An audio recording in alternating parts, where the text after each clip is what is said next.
Hello students, क्या हालचाल है सबके। सब बढ़िया। उम्मीद करता हूँ सब भले चंगे होंगे और मैं भी बहुत अच्छा हूँ। और स्वागत है आपके सबसे पसंदीदा यूट्यूब चैनल पर जिसका नाम है RBSC ऑनलाइन क्लासेस। तो हम पढ़ रहे हैं चैप्टर नंबर 3 क्लास 11। चैप्टर का नाम है एक विमीय गति और ये है लेक्चर नंबर 3। पिछली क्लास में हमने पढ़ लिया था विस्थापन क्या होता है, दूरी क्या होती है, चाल क्या होती है और चाल के कितने प्रकार होते हैं। तो चाल होती है एक समान चाल, परिवर्ती चाल, औसत चाल, ताक्षणिक चाल। ठीक है। तो आज हम पहले क्या करेंगे, औसत चाल पर न्यूमेरिकल करेंगे। उसके बाद हम स्टार्ट करेंगे वेग। वेग में हम पढ़ेंगे एक समान वेग, परिवर्तनशील वेग, औसत वेग। उसके बाद आएगा ताक्षणिक वेग। अब जो ताक्षणिक चाल और ताक्षणिक वेग है ना, वो दोनों टॉपिक में नेक्स्ट लेक्चर में एक साथ करवाऊंगा, क्योंकि उस टॉपिक से पहले मुझे आपको बताना पड़ेगा कि अवकलन क्या होता है, डिफरेंशिएशन क्या होता है। समझ में आ रही है आपको बात? ओके। तो स्टार्ट करते हैं आज के लेक्चर से। और एक बात और आपको कहना चाहता हूं कि आपने सबने, जब मैं पढ़ा रहा था पहले, तो आपने कहा था कि सर हर क्लास में आप हमें न्यूमेरिकल दिया करो सॉल्व करने के लिए, कोई होमवर्क भी दिया करो। अब मैं आपको होमवर्क देने लग गया तो आप करते ही नहीं हो। क्यों भाई? और दूसरा, आप कुछ कमेंट तो लिखो कि आपको समझ में आ रहा है या नहीं आ रहा है, या कोई डाउट्स हैं उसके लिए कमेंट करो। मैं कमेंट पढ़ता हूं। तो हर क्लास लेने से पहले मैं आपके पूरे कमेंट देखता हूं कि कोई बच्चों को डाउट तो नहीं है। अगर डाउट है तो फिर मैं पहले वाली क्लास में डाउट क्लियर करूं, अगर नहीं है तो आप लिखें नहीं है। और जो भी मैं आपको एक उस लेक्चर के दौरान आपको न्यूमेरिकल देता हूं तो आप उसको सॉल्व करते चलिए, ताकि मैं यहां पर ये समझूंगा कि भाई आप यहां पर साथ साथ में पढ़ते चल रहे हैं। समझ में आ रही है बात आपको? ओके। तो स्टार्ट करते हैं आज की क्लास। और आज हम पढ़ेंगे औसत चाल पर आंकिक प्रश्न, numerical based on average speed. तो सबसे पहला न्यूमेरिकल देखते हैं।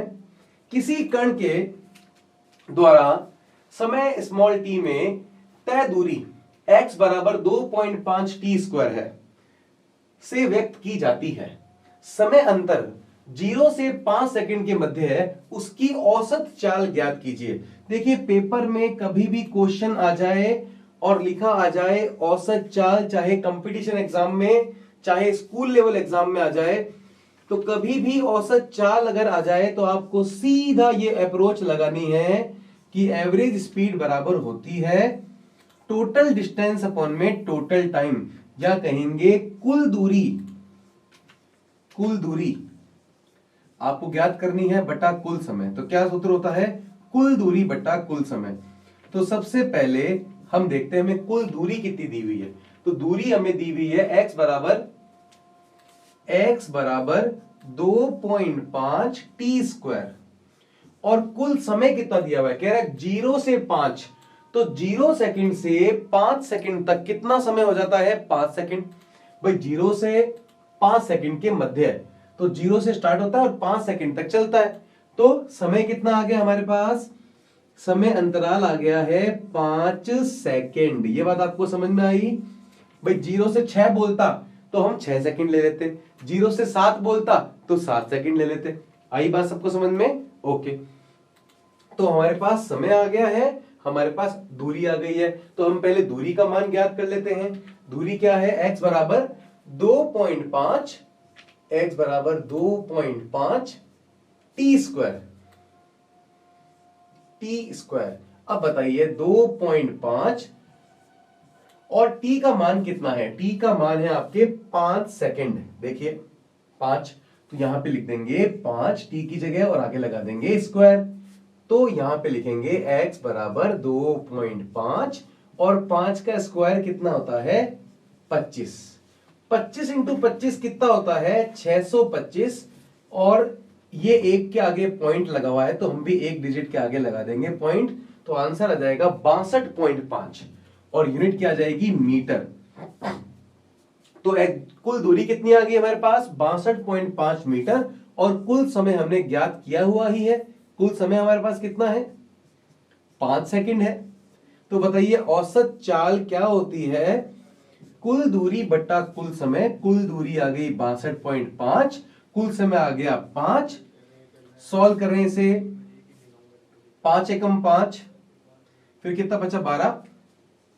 5 दूनी 10, फिर बचा 25, 5 पंजे 25, और एक के आगे पॉइंट लगा हुआ है तो आप भी एक के आगे पॉइंट लगा दो, तो आंसर आ गया 12.5 मीटर पर सेकंड। तो ये आ गया आपके पास औसत चाल का प्रश्न। सबको समझ में आया? कभी भी औसत चाल पूछे तो कुल दूरी बटा कुल समय, कुल दूरी दी हुई थी क्वेश्चन में 2.5 टी स्क्वायर, टी का मान था 5, 5 का स्क्वायर होता है 25 इंटू 2.5, कितना आ गया हमारे पास?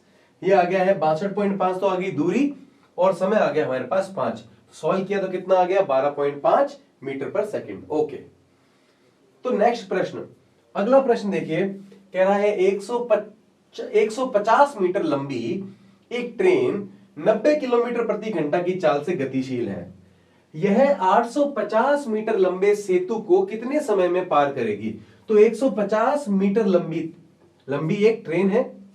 ओके, तो सबसे पहले कभी भी कोई न्यूमेरिकल हम लिखते हैं तो यहां पे पूछा है कितने समय में, तो जो वैल्यूज गिवन होती है उसे हम लिखते हैं। तो 150 मीटर लंबी एक ट्रेन है, तो यहां पर बनाते हैं एक ट्रेन, ये ट्रेन है, ठीक है।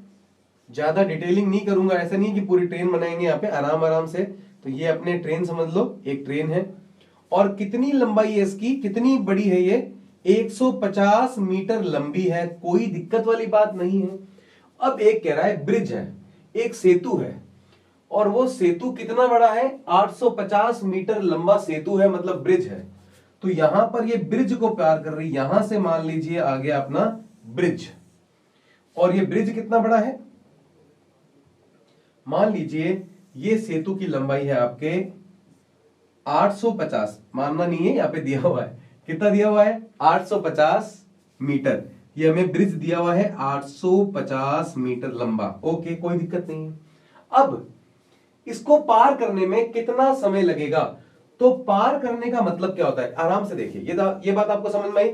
150 मीटर की ट्रेन है, 850 मीटर लंबे ब्रिज को कितने समय में पार करेगी, जबकि उसकी चाल कितनी है? 90 किलोमीटर प्रति घंटा। यहां पर हम आगे लिखेंगे, जो चाल हमें दी हुई है, चाल वो दी हुई है 90 किलोमीटर प्रति घंटा। तो देखिए अभी यहां पर हम दूरी ले रहे हैं मीटर में, और यहां पर दूरी ले रहे हैं किलोमीटर में।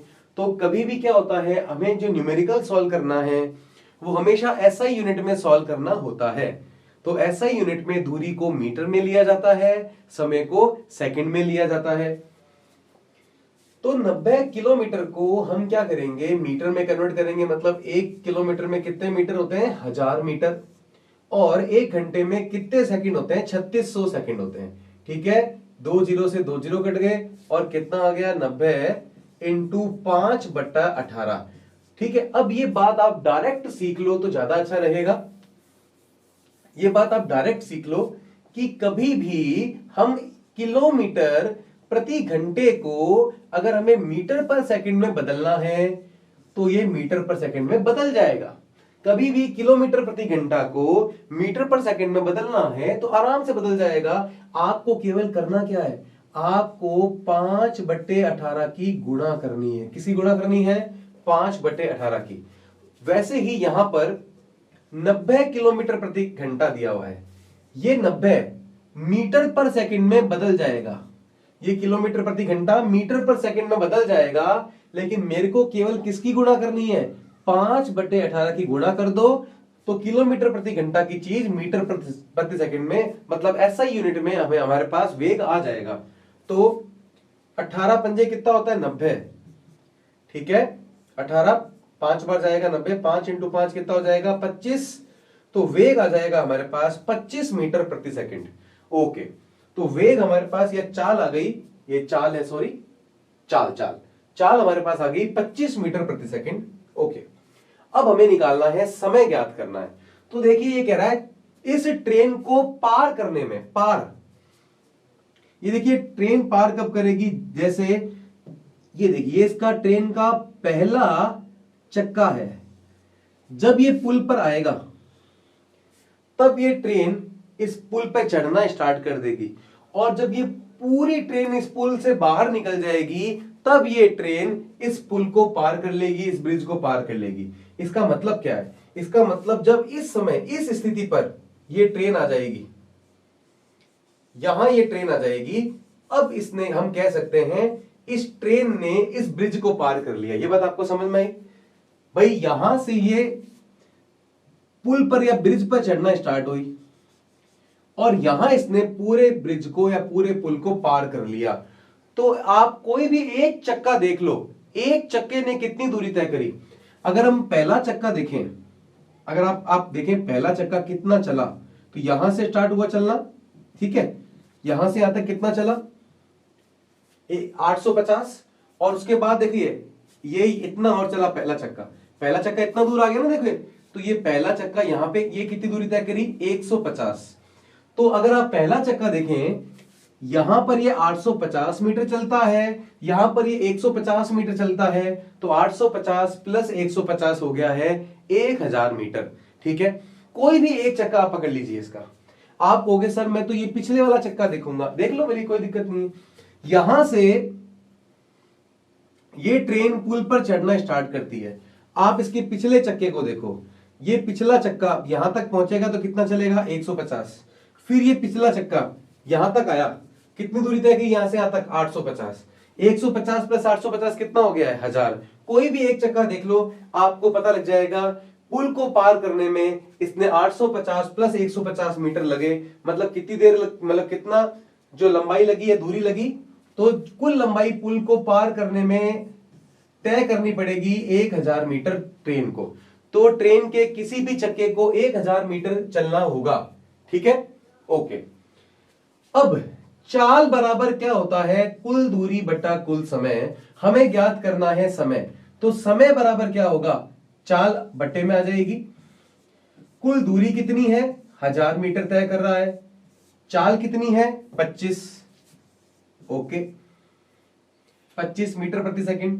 25 से कितनी बार जाएगा ये, 4 बार, 25 चौके 100, और आगे रखा हुआ है 0, तो कितना समय लगेगा 40 सेकंड लगेगा। तो 90 किलोमीटर प्रति घंटा से कोई ट्रेन है जो 150 मीटर लंबी है, वो ब्रिज को पार कर रही है, तो कितना समय लगेगा 40 सेकंड लगेंगे। ये बात आपको क्लियर हुई? ओके। इसके बाद अगला प्रश्न देखिए, सीधी सड़क पर गतिशील एक साइकिल सवार प्रथम आधे समय में v1 चाल से तथा द्वितीय आधे समय में, देखो प्रथम जो भी गिवन होता है क्वेश्चन में वो हमें यहां पर लिखना है। सबसे पहले एक एक लाइन पढ़िए, सीधी सड़क पर गतिशील एक साइकिल सवार प्रथम आधे समय में, आधा समय मतलब t/2, प्रथम आधे समय में v1 चाल से, उस समय चाल कितनी है v1, ओके, तथा द्वितीय आधे समय में, दूसरे आधे समय में, मतलब दूसरा आधा समय हो जाएगा t/2, भी पहला आधा समय t/2 और दूसरा आधा समय भी t/2 हो जाएगा, आधा मतलब t/2 ही होगा। और दूसरे आधे समय में v2 चाल से गति करता है। पहले आधे समय में क्या रहता है चाल v1, और दूसरे आधे समय में चाल कितनी रहती है v2 रहती है। साइकिल सवार की औसत चाल हमें ज्ञात करनी है। क्या ज्ञात करनी है, औसत चाल। बहुत ही आसान क्वेश्चन है, कभी भी हमसे औसत चाल पूछ ले तो आपको अपनी जो स्ट्रेटेजी है वो नहीं बदलनी, आपको लिखना है औसत चाल। मेरे को तो पता है कि कुल दूरी बटा कुल समय होता है, कुल दूरी बटा कुल समय होता है, कुल दूरी बटा कुल समय। अब आप यहां पर देखिए, भाई आप तो कहेंगे सर यहां पे तो हमें दूरी दी हुई नहीं है, तो हम कैसे ज्ञात करें कुल दूरी। कोई बात नहीं, दूरी नहीं दी हुई, आपको चाल तो दी हुई है v1, और इस समय कितना है t/2, तो t/2 समय में v1 चाल से गति करता है, तो दूरी बराबर होता है चाल इंटू समय। देख लीजिए, चाल बराबर दूरी बटा समय, तो दूरी बराबर चाल इंटू समय। ठीक है, तो यहां पर हम क्या करेंगे, सबसे पहले हमें, लेकिन स्ट्रेटेजी यही है कि सबसे पहले हमें दूरी चाहिए, दूरी की जगह दूरी लिखनी पड़ेगी। तो क्या करेंगे, दूरी बराबर होता है चाल इंटू समय। चाल कितनी है v1 और समय कितना है t/2, तो यहां लिख देंगे चाल कितनी है v1 गुणा t/2, दूरी बराबर चाल इंटू समय। ये तो हो गई। अगली दूरी, बाकी दूरी क्या होगी, देखिए फिर तय करता है t/2 समय में v2 चाल से दूरी तय करता है। तो और दूरी अपन को ऐड करनी है, तो v2 चाल से वो मतलब t/2 समय तक v2 चाल से आगे दूरी तय करता है। तो कुल दूरी समझ में आ गई आपको। दूरी कैसे निकाली, चाल इंटू समय, चाल इंटू समय। तो सबसे पहले आपको इस फॉर्मूले में आपको फिक्स रहना है कि कुल दूरी बटा कुल समय निकालना है। कभी भी आपसे औसत चाल पूछ ले, इसमें दूरी दी हुई नहीं थी, इसमें चाल और समय दिया था, तो आपने चाल इंटू समय लिख दिया। इतना समझ में आ गया सबको, ओके। कुल समय कितना है, पहला आधा समय दिया हुआ है t/2 और दूसरा आधा समय दिया हुआ है t/2।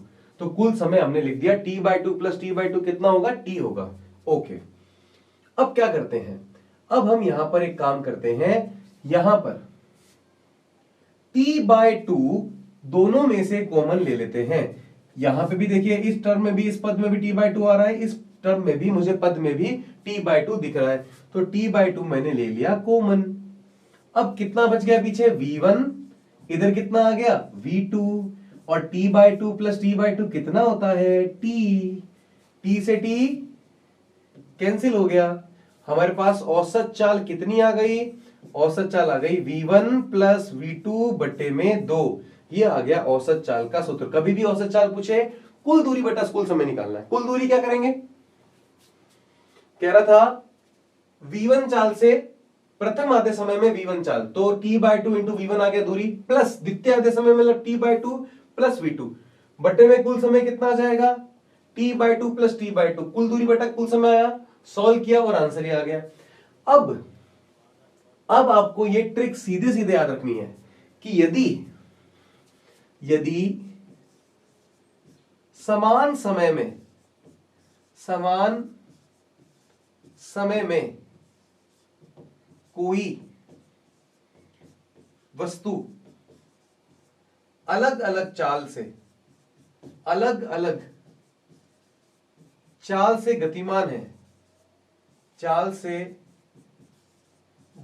है, तो औसत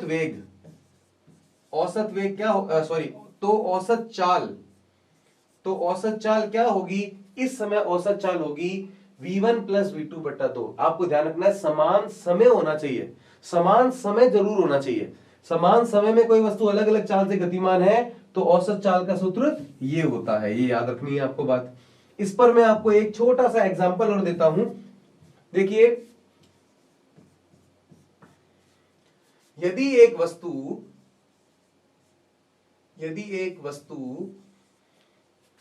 20 मीटर प्रति सेकंड, ठीक है, 30 मिनट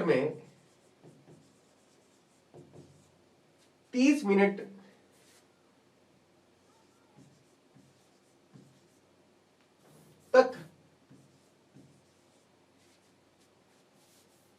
ऐसे लिखेंगे, यदि एक वस्तु 20 मीटर प्रति सेकंड की चाल से, यदि एक वस्तु 20 मीटर प्रति सेकंड की चाल से, ठीक है, 30 मिनट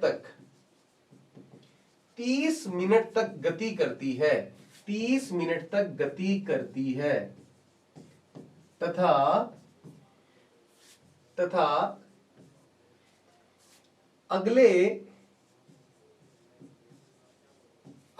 30 मिनट में 40 मीटर प्रति सेकंड की चाल से गति करती है, अगले 30 मिनट में 40 मीटर प्रति सेकंड की चाल से गति करती है, तो औसत चाल ज्ञात कीजिए। तो क्या ज्ञात करना है आपको, औसत चाल ज्ञात करनी है। कैसे ज्ञात करेंगे, आपको मैंने ट्रिक बता रखी है यहां पे कि कभी भी औसत चाल में समय बराबर हो, ठीक है, चाल चाहे अलग अलग हो जाए, देखिए चाल 20 है लेकिन समय 30 मिनट है, चाल यहां पर 40 हो गई अगली, और वो भी 30 मिनट में तय कर रहा है, तो देखिए दोनों चाल समान समय में तय हो रही है। यदि दोनों चालों के लिए जो समय समान लग रहा है, तो फिर औसत वेग या औसत चाल का सूत्र हो जाएगा V1 प्लस V2 अपॉन में 2। तो V1 कितना है? V1 है 20। V2 कितना है? V2 है आपके 40। बट्टे में क्या कर देंगे? 2। तो 20 प्लस 40 कितना हो जाएगा? 60। 60 बट्टे 2। 60 बट्टे 2 कितना होता है? 30। 60 बट्टे 2 कितना हो जाएगा? 30 मीटर प्रति सेकंड। ये आंसर आ जाएगा। तो आपको कुछ भी टेंशन नहीं लेनी यहां पर, क्योंकि देखिए समय समान है, चाल अलग है, सीधा सूत्र लगाओ। समय समान है, चाल अलग है, सीधा सूत्र लगाओ। V1 प्लस V2 अपॉन में 2। अगला प्रश्न देखिए।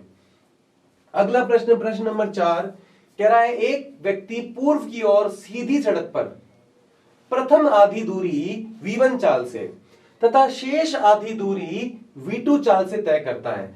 तो जो फिर औसत चाल ज्ञात करनी है। जो क्वेश्चन में गिवन है वो बात लिखिए। कह रहा है सीधी सड़क पर प्रथम आधी दूरी। आधी दूरी मतलब दूरी क्या होती है? S। आधी मतलब बट्टे 2।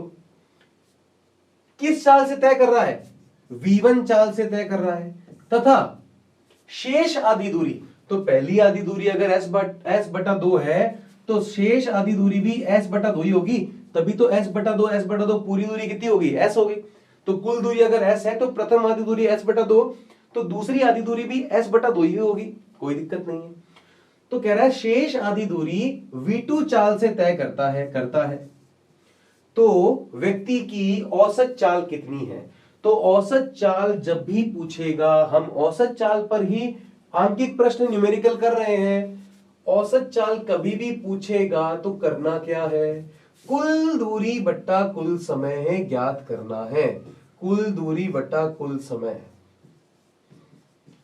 तो क्वेश्चन में क्या हमें दूरी दी हुई है? हाँ दी हुई है। कितनी दी हुई है? पहली आधी दूरी S बटा 2 और दूसरी आधी दूरी S बटा 2। तो कुल दूरी कितनी हो गई? S बटा 2 प्लस S बटा 2। अब हमें कुल समय ज्ञात करना है। क्या हमें समय दिया हुआ है? नहीं दिया हुआ। तो समय बराबर क्या होता है? दूरी बट्टा चाल। तो दूरी कितनी है? S बट्टा 2 बट्टे में क्या लिख देंगे? चाल। देखिए दूरी बट्टा चाल क्या होता है? समय। समय बराबर क्या होता है? दूरी बट्टा चाल। देखिए कुल दूरी बट्टा कुल समय है ना, औसत चाल। तो कुल दूरी हमें ज्ञात करनी पड़ेगी, कुल समय हमें ज्ञात करना ही पड़ेगा। तो समय बराबर क्या हो जाएगा? दूरी क्या है? S बटा 2 बट्टे में क्या कर दोगे? चाल V1 प्लस दूरी कितनी हो जाएगी? S बटा 2। अगली दूरी तय कर रहा है V2 चाल से, तो यहां पे हो जाएगा बट्टे चाल। दूरी बट्टे चाल, दूरी बट्टे चाल। समझ में आ रहा है सबको? ओके भाई। तो यहां पर लिखेंगे औसत चाल S बटा 2 प्लस S बटा 2 कितना होता है? S होता है। ओके। अब यहां पे क्या करेंगे? देखिए S और S दोनों हम कॉमन ले लेंगे। कितना आ जाएगा? 1 बट्टा S बटा 2 भी कॉमन ले लेंगे। S बटा 2 कॉमन ले लेंगे। कितना आ जाएगा? 1 बट्टा V1 प्लस 1 बट्टा V2। ये बात आपको समझ में आई? पहले देखिए कुल दूरी S बटा 2 प्लस S बटा 2, फिर कुल समय। समय बराबर दूरी बट्टा चाल, दूरी बट्टा चाल। कुल समय भी आ गया। फिर हमने S बटा 2 प्लस S बटा 2 कितना होता है? S होता है। S बटा 2 दोनों पदों में से हमने कॉमन ले लिया। अंदर आ गया 1 बटा V1 प्लस 1 बटा V2। S से ये S हो गया है कैंसिल। तो कितना आ गया हमारे पास पीछे? ये आ गया है। देखिए अब इसे कैसे लिख सकते हैं? यहां पे लिखेंगे 1 बट्टा 2 बच गया, 1 बट्टा V1 प्लस 1 बट्टा V2 ये बच गया। देखो बट्टे के भी, बट्टे में जो वैल्यू होती है वो कहां चली जाती है? गुणा में चली जाती है। तो ये 2 तो चला जाएगा आपके गुणा में। और यहां पे 1 बट्टा V1 प्लस 1 बट्टा V2 का मैं ले लूंगा एलसीएम, लघुत्तम। तो V1 और V2 का लघुत्तम क्या आएगा? V1 into V2। ये देखो दोनों का एलसीएम आ गया। और ऊपर किधर क्या भेजूंगा? V2 को, इधर क्या भेजूंगा? V1 को। तो कितना आ जाएगा? V2 plus V1। अब बट्टे में जो वैल्यू है और इसके बट्टे में वैल्यू है V1 V2, ये चली जाएगी गुणा में। तो इसके अगला स्टेप मिलेगा हमें 2V1 V2 बट्टे में क्या पड़ा है? V2 प्लस V1, जिसे मैं V1 प्लस V2 भी कह सकता हूं। और यही मेरी औसत चाल है। तो औसत चाल क्या आ गई है? तो औसत चाल क्या आ गई है? आ गई है 2v1v2 अपॉन में v1 प्लस v2। ये भी शॉर्ट ट्रिक बना के हम इसको देखेंगे, इसको भी शॉर्ट ट्रिक याद रखेंगे। तो दोनों शॉर्ट ट्रिक आपको अच्छी तरह से याद करवाऊंगा मैं, अच्छी तरह देखते रहिए। क्वेश्चन क्या है? क्वेश्चन कह रहा है एक व्यक्ति पूर्व की ओर सीधी सड़क पर प्रथम आधी दूरी v1 चाल से तथा शेष आधी दूरी v2 चाल से तय करता है। व्यक्ति की औसत चाल कितनी है? प्रथम आधी दूरी मतलब s बटा 2, v1 चाल से चल रहा है। दूसरी आधी दूरी मतलब s बटा 2, ये भी v2 चाल से चल रहा है, ये v2 चाल से चल रहा है। तो कुल दूरी कितनी होगी? s बटा 2 प्लस s बटा 2। कुल समय के लिए हमारे पास समय दिया हुआ है क्या? समय नहीं दिया हुआ। तो समय नहीं दिया हुआ तो क्या करेंगे?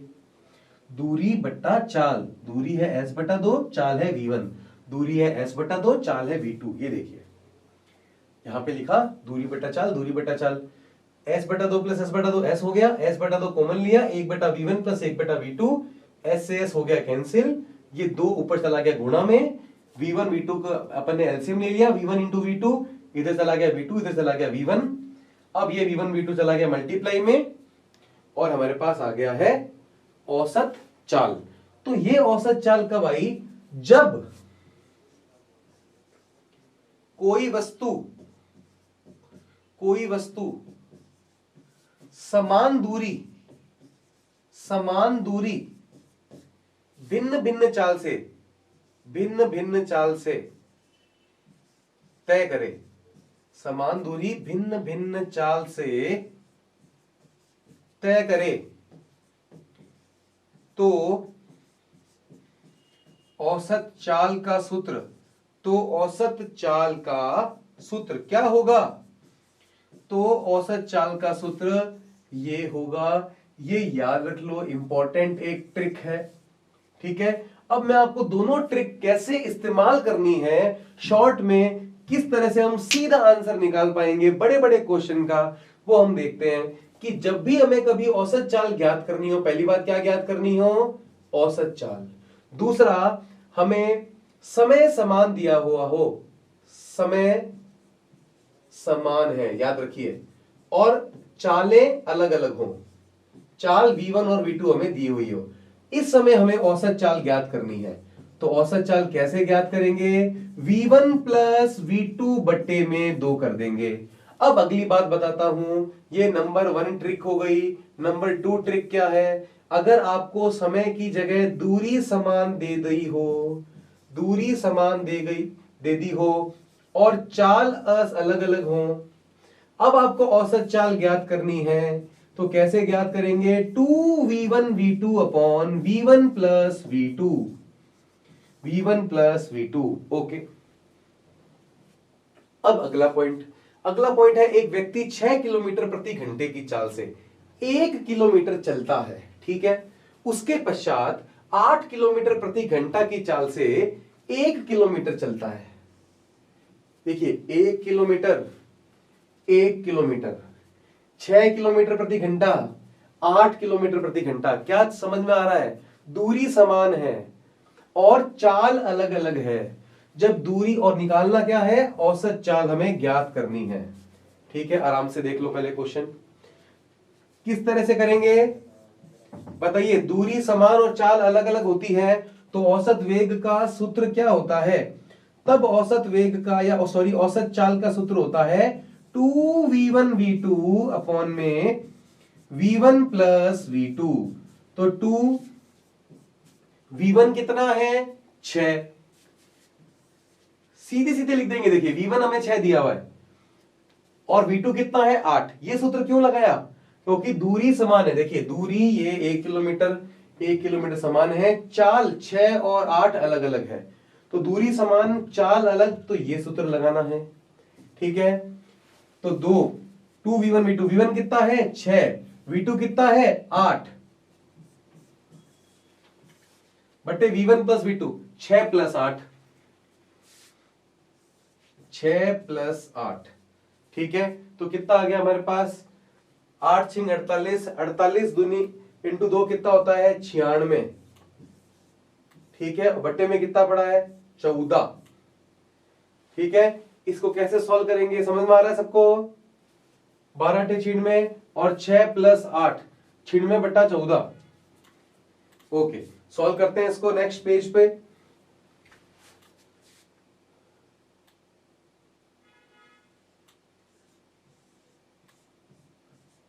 दो से कैंसिल हो रहा है ये, यस। कितना आ रहा है? 2 से कैंसिल करेंगे तो ये आ रहा है 48, ये आ रहा है 7। ठीक है, ओके। फिर 7 से कैंसिल हो रहा है क्या? नहीं हो रहा है। तो यहां पर ये लगभग हमारे पास अगर सॉल्व करते हैं तो ये आएगा 7 × 6 = 42, फिर बचा पीछे 6, 7 × 8 = 56, ये लगभग आ रहा है अपने पास 6.8 किलोमीटर प्रति घंटा। तो यदि हमें क्वेश्चन ऑप्शन में यहां पर किलोमीटर प्रति घंटे में ही निकालना है तो किलोमीटर प्रति घंटे में निकाल लेंगे। यदि हमें यहाँ पे कह रहा है कि मीटर पर सेकंड में ज्ञात करो तो हम क्या कर देंगे, आपको पता है किलोमीटर प्रति घंटा को मीटर पर सेकंड में करने के लिए क्या करते हैं, किलोमीटर प्रति घंटा की चाल मीटर पर सेकंड में बदल जाएगी। किलोमीटर प्रति घंटा की चाल मीटर पर सेकंड में बदल जाएगी। आपको 5/18 की गुणा करनी है। ये देखो, ये गुणा अपने आप करना। और अगले प्रश्न की ओर बढ़ते हैं, अगले प्रश्न की ओर, अगले टॉपिक की ओर बढ़ते हैं। तो अगला टॉपिक है हमारा वेग। ठीक है, तो जैसे हमने चाल पढ़ा था वैसा का वैसा बिल्कुल सिमिलर एक जैसा वेग है, बस वेग एक सदिश राशि होती है, तो इसमें आपको दिशा का भी ध्यान रखना होता है। ठीक है, जो चाल के कॉन्सेप्ट हैं सेम टू सेम वही वेग के कॉन्सेप्ट हैं, कोई अलग नहीं है, बस एक चीज अलग हो जाती है जो है दिशा। तो यहां पर हम बात करेंगे वेग की। वेग क्या होता है, तो यहां पे लिखूंगा वेग किसी वस्तु के विस्थापन में परिवर्तन की दर के बराबर होता है। विस्थापन में कितना परिवर्तन आया बटा कितने समय में आया। और किसी भी सूत्र में बट्टे में अगर समय होता है तो उसको बोलते हैं दर। तो किसी वस्तु के देखो या वेग को विस्थापन में परिवर्तन की दर बट्टे में समय आएगा तो क्या बोलेंगे, की दर के रूप में परिभाषित किया जाता है। तो यहां पर इसकी परिभाषा लिखेंगे, पहले समझेंगे कि विस्थापन में परिवर्तन किस प्रकार होता है।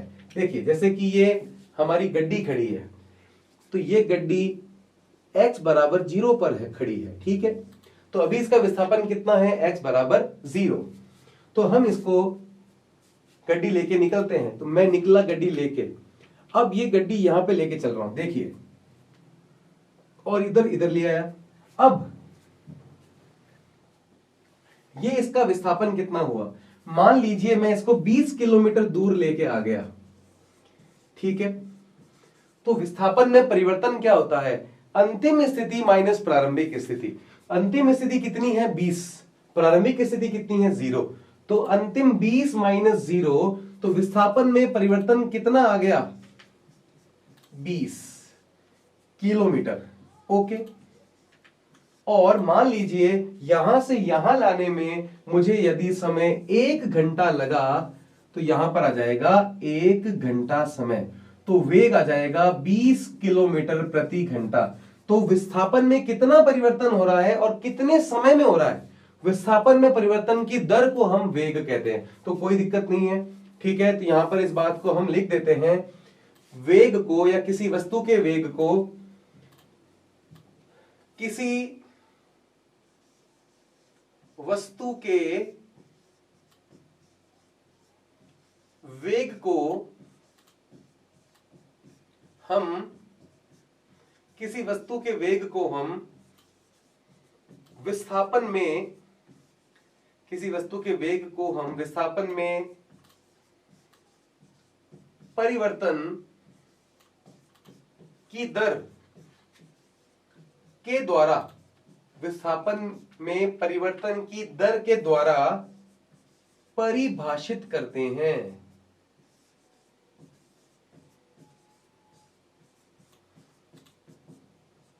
आ रही है क्या बात समझ में? अरे विस्थापन में परिवर्तन अपॉन में समय तो बोलना है दर, विस्थापन में परिवर्तन की दर के द्वारा परिभाषित करते हैं। ठीक है, सबको समझ में आ गई? ये आ गई हमारे पास वेग की परिभाषा। अब इसके कुछ महत्वपूर्ण बिंदु, अलग अलग इसके फीचर्स के बारे में बात करते हैं। सबसे पहले बात करते हैं, वेग एक कैसी राशि है? वेग एक सदिश राशि है, तो इसके ऊपर हमेशा अपन को वेक्टर लगाना पड़ता है। सदिश राशि होती है, सदिश राशि, क्योंकि देखो अब वेग बना कैसे? विस्थापन बटा समय। विस्थापन भी कौन सी राशि होती है? सदिश। तो विस्थापन में अगर समय का भाग लगाएंगे तो वेग आएगा, वेग भी क्या होगी? सदिश राशि। सदिश राशि से सदिश राशि बनती है, कोई दिक्कत नहीं है। अगर वेग एक सदिश राशि है तो जो सदिश राशि होती है वो शून्य, ऋणात्मक, धनात्मक तीनों हो सकती है। तो यहां पे लिखेंगे वेग शून्य, शून्य, ऋणात्मक, शून्य, ऋणात्मक तथा धनात्मक, शून्य, ऋणात्मक तथा धनात्मक हो सकता है। ओके, शून्य, ऋणात्मक तथा धनात्मक हो सकता है। ओके, वेग का मात्रक क्या होता है? विस्थापन बटा समय। विस्थापन का मात्रक क्या होगा? मीटर। कौन सा मात्रक कह रहे हैं अपन? एसआई मात्रक, एसआई यूनिट में। विस्थापन का होता है मीटर, समय का होता है सेकंड। ठीक है। सीजीएस अगर बात करें तो सीजीएस मात्रक की, सीजीएस मात्रक में विस्थापन को लेंगे हम सेंटीमीटर में, समय को लेंगे सेकंड में। जो मात्रक चाल का होता है वही मात्रक वेग का होता है। अब बात करेंगे वीमा। तो वीमा भी जो चाल की होती थी वही वेग की होती है।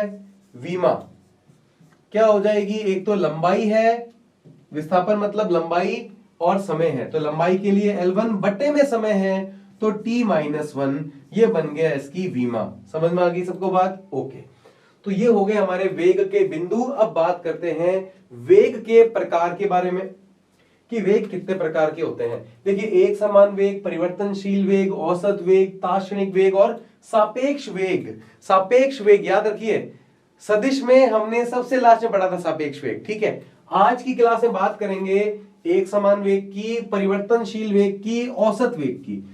ताक्षणिक चाल और ताक्षणिक वेग की बात कल वाली क्लास में एक साथ करेंगे। ठीक है, क्योंकि इन ताक्षणिक वेग को और ताक्षणिक चाल को समझाने के लिए मुझे आपको अवकलन समझाना पड़ेगा।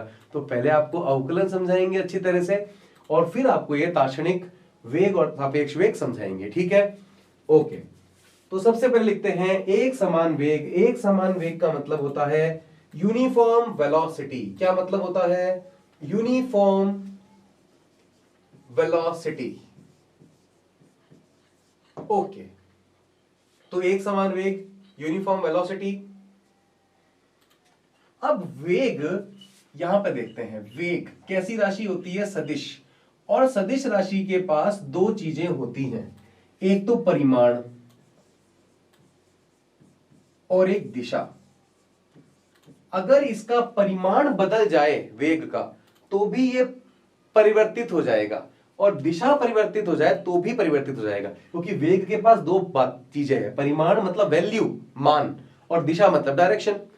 दोनों में से कोई भी अगर बदलता है ना तो इसका वेग बदल जाएगा। इसलिए अगर एक समान वेग रखना है तो किसी भी क्षण वस्तु का वेग का परिमाण और दिशा दोनों समान होनी चाहिए।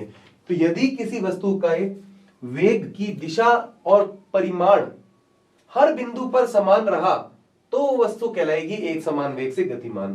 तो यहां पर देखते हैं, हम इस गड्डी को फिर चलाते हैं तो ये इसका पॉइंट आ गया। मान लीजिए ये यहां पर है, सबसे पहले x बराबर 0 पर है। ठीक है, ओके। अब मैं कैसे गति करा रहा हूं? देखिए, सबसे पहले इसे सीधी दिशा में ले जा रहा हूं और 1 घंटे में मैंने 100 किलोमीटर दूरी तय करी। सीधी दिशा, तो दिशा बदली नहीं, परिमाण बदला नहीं। अब देखिए, सीधी दिशा, दिशा नहीं बदल रहा, परिमाण भी नहीं बदल रहा। अगर दिशा और परिमाण दोनों नहीं बदलता तो मैं कहूंगा ये एक समान वेग से गतिमान है। तो यहां पर लिखेंगे, यदि किसी वस्तु के वेग का परिमाण व दिशा नियत रहे, नियत मतलब बदले ना, नियत रहे, तो वेग परिवर्ती वेग कहलाएगा। वेग परिवर्ती, सॉरी, वेग एक समान वेग कहलाएगा। वेग एक समान वेग या नियत वेग कहलाएगा। अगर मुझे एक समान वेग के लिए ग्राफ बनाने हैं तो मैं ग्राफ किस प्रकार बनाऊंगा? देखिए, एक समान चाल में ग्राफ कैसे बनाया करते थे? यहां क्या रखते थे? दूरी रखते थे, वहां पे हम विस्थापन रखेंगे, और समय रखते थे, वहीं पर हम समय रखेंगे। बस यहां पर दूरी x की जगह विस्थापन हो गया x, और एक समान चाल में बराबर बराबर विस्थापन तय होगा बराबर बराबर समय में। तो एक समान वेग के लिए भी स्ट्रेट लाइन बनेगी, एक समान चाल के लिए भी हमने स्ट्रेट लाइन ही खींची थी। ओके, क्योंकि विस्थापन में परिवर्तन हो रहा है बराबर बराबर, समान विस्थापन में परिवर्तन हो रहा है, एक समान रूप से परिवर्तन हो रहा है। समझ में आ रही है बात? ओके, अगर ये तो कौन सा ग्राफ था? ये ग्राफ को हम बोलेंगे विस्थापन समय ग्राफ। कौन सा ग्राफ बोलेंगे?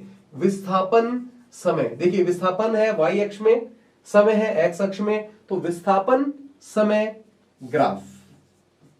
अब एक और ग्राफ होता है जिसको अपन बोलते हैं वेग समय ग्राफ। अगर हम बात करेंगे कौन से ग्राफ की? वेग समय ग्राफ की बात करेंगे तो x अक्ष में हम रखेंगे, फिर से क्या रखेंगे? समय। x अक्ष में हम रखेंगे, बात करेंगे समय की, और y अक्ष में हम बात करेंगे वेग की। देखिए, वेग समय ग्राफ किसके लिए बनाना है? नियत वेग के लिए।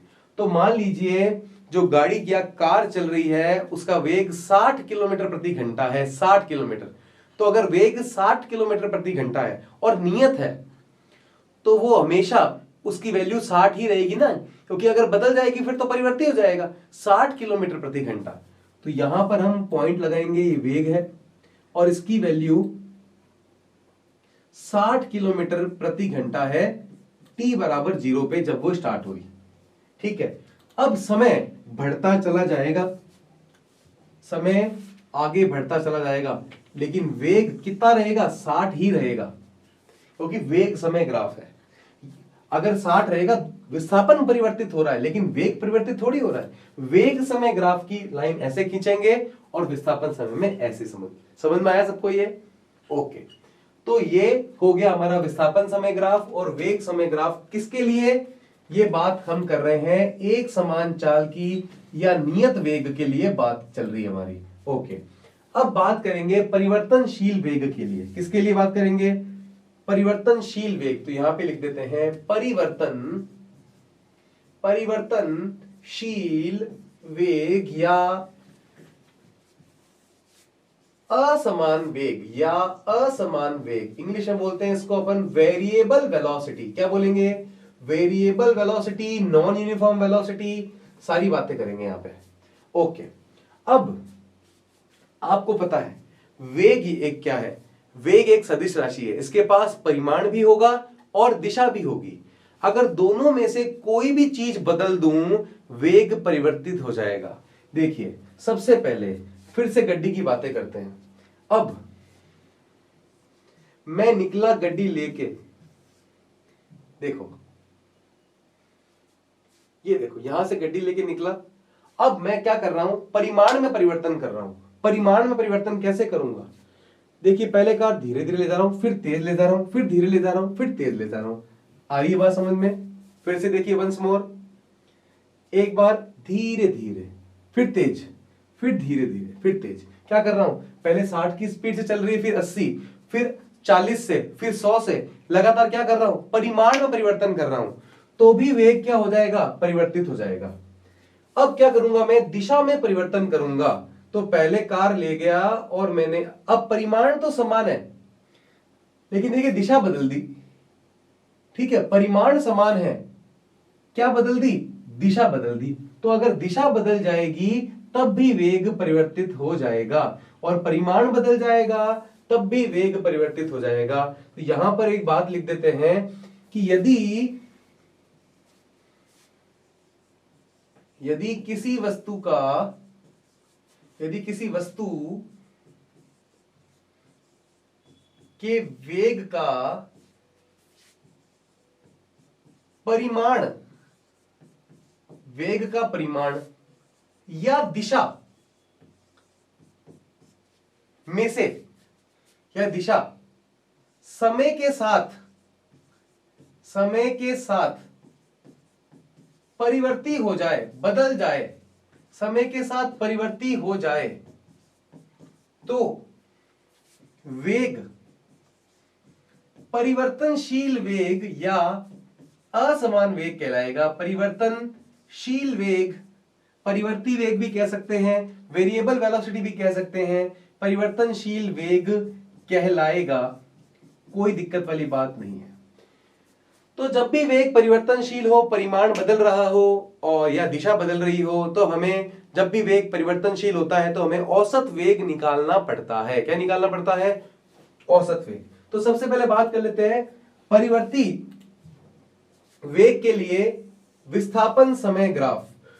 तो वेग का परिमाण अगर बदल रहा है तो अलग अलग समय में वो अलग अलग विस्थापन तय करेगी।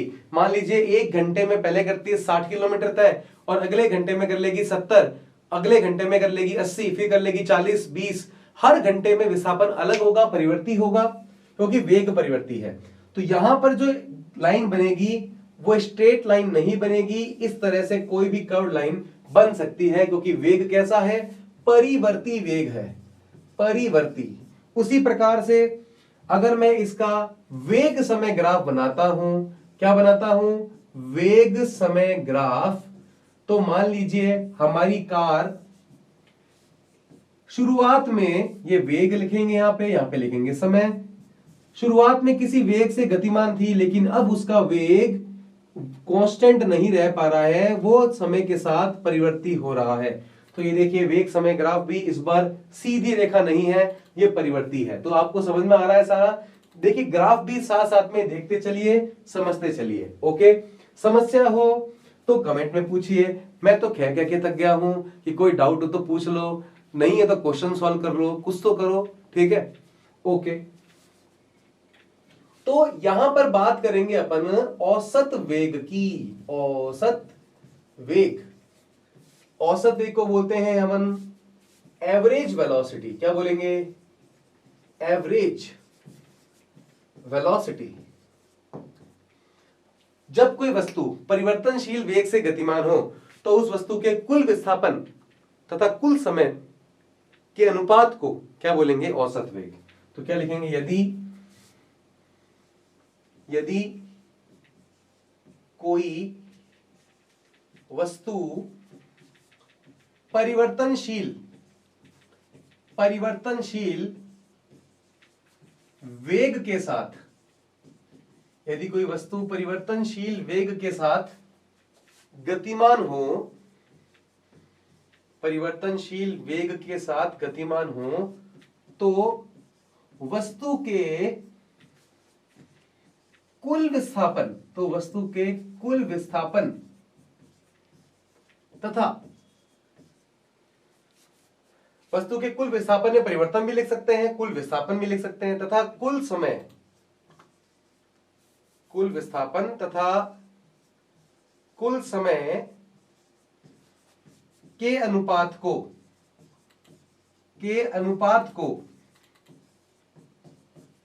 औसत वेग कहेंगे।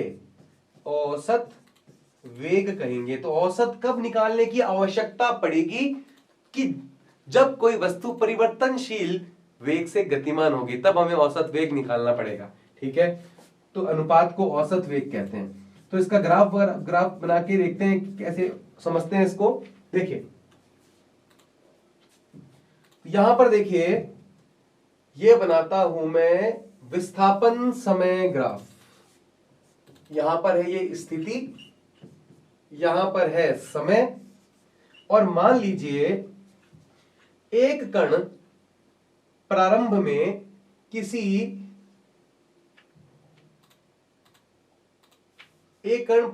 किसी ए बिंदु पर रखा हुआ है या ए बिंदु पर स्थित है। इस समय के साथ इस समय समय कितना हुआ है, मान लीजिए इस समय समय है t1। t1 समय पर एक कण ए बिंदु पर था, समझ में आ रही बात।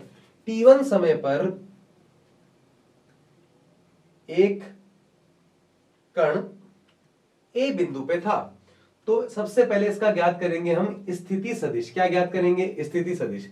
किसी भी कण की स्थिति को यदि मूल बिंदु से मिला दिया जाए तो उसे बोलते हैं स्थिति सदिश। ये मैंने आपको सदिश में समझाया हुआ है। तो मान लीजिए इसका स्थिति सदिश हो गया r1 वेक्टर, ठीक है। अब कण ए बिंदु से विस्थापित होता है और चलना स्टार्ट करता है, विस्थापित होना शुरू होता है और बी बिंदु पर पहुंच जाता है। तो जब बी बिंदु पर पहुंचता है उस समय समय t2 हो जाता है। कितना समय हो जाता है, t2। और विस्थापन के लिए क्या करेंगे, अंतिम और प्रारंभिक बिंदु के मध्य सीधी रेखा खींच देंगे, ये हमारा हो जाएगा विस्थापन, ठीक है। अब किस बिंदु पे पहुंच गया वो, बी बिंदु पे। तो बी बिंदु को अगर मूल बिंदु से मिलाएंगे तो ये हो जाएगा इसका स्थिति सदिश। फिर से वंस मोर, एक बार फिर से, एक कण पहले ए बिंदु पे था, उस समय समय कितना था, t1 था। ए बिंदु को मूल बिंदु से मिलाया, ये इसका हो गया स्थिति सदिश r1 वेक्टर। फिर कण पहुंचा बी बिंदु पे, उस समय समय t2 था और उस समय स्थिति बी थी, तो उस बी को मैंने किससे मिलाया, मूल बिंदु से, ये बन गया स्थिति सदिश बी बिंदु का r2 वेक्टर। अब विस्थापन क्या होता है, प्रारंभिक और अंतिम के मध्य सीधी रेखा, मतलब डी वेक्टर। तो यहां पर अगर मुझे विस्थापन ज्ञात करना है तो कैसे ज्ञात करूंगा, विस्थापन या डी वेक्टर किस प्रकार ज्ञात करूंगा, याद कीजिए, अंतिम स्थिति माइनस प्रारंभिक स्थिति। अंतिम स्थिति कितनी है, कहां पहुंचा, बी पर, मतलब r2 वेक्टर, माइनस प्रारंभिक स्थिति कितनी है, r1 वेक्टर। कुल समय कितना लगा, जब बी बिंदु पे पहुंचा था तो t2 समय लगा था और जहां से निकला था तो उस समय t1 समय लगा था। तो कुल समय लगा t2 और t1 के बीच में। तो यहां से यहां तक का जो समय होगा वो होगा ज्यादा माइनस कम, ज्यादा मतलब t2 समय माइनस t1 समय। तो कुल समय लगा t2 माइनस t1। तो औसत वेग हमारे पास कितना आ गया, औसत वेग आ गया हमारे पास r2 vector minus r1 vector बट्टे में t2 माइनस t1। ये देखिए, ये हमने औसत वेग देख लिया, ठीक है। तो देखिए, फिर से देखिए, जहां से हमने वेग स्टार्ट किया है,